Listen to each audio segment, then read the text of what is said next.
สวัสดีค่ะทุกคนไฮกายวันนี้มากินสปาเกตตี้มิตบอลจ้ะทุกคนจ้ะกับอันนี้มีเห็ดน้ำจ้ะทุกคนจ้ะเห็ดชาปิยองเนาะแล้วก็ใส่ชีสไปนิดนึงจ้ะทุกคนจ้ะมาจ้ะทุกคนมากินน้ำกันได้จ้ะเด้อทำเสร็จใหม่ๆเลยจ้ะได้ยินเสียงอย่างมาจ้ะทุกคนจ้ะน้องหมาน้องหมาอยากกินสปาเกตตี้ได้กินเนื้อใส่เนื้อน้ำจ้ะทุกคนจ้ะมาจ้ะมากินน้ำกัน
โดนกินตัวหนึ่งแซ่บจ้ะทุกคนจ้ะเฮ็ดเองจ้ะนี่ไม่ได้เฮ็ดดอกแฟนเป็นคนเฮ็ดจ้ะทุกคนจ้ะแซ่บ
ขอโทษขอไปเลยจ้ะเด้อถ้าได้ยินเสียงอีหยัง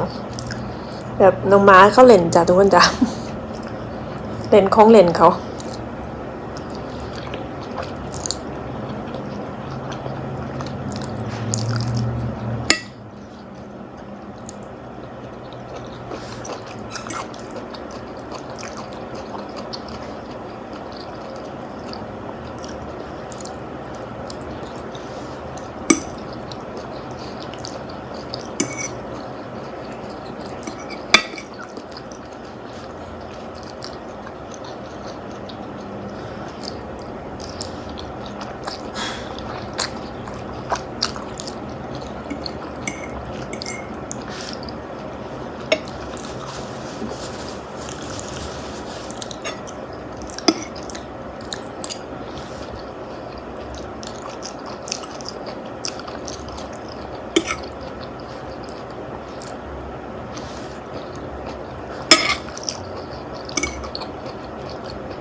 อิ่มจ้ะ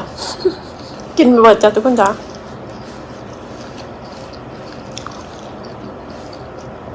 โอเคค่ะทุกคนจ้ะคลิปนี้ก็นี่ไปก่อนเนาะจ้ะเนาะเจอกันคลิปหน้าจ้ะทุกคนจ้ะสวัสดี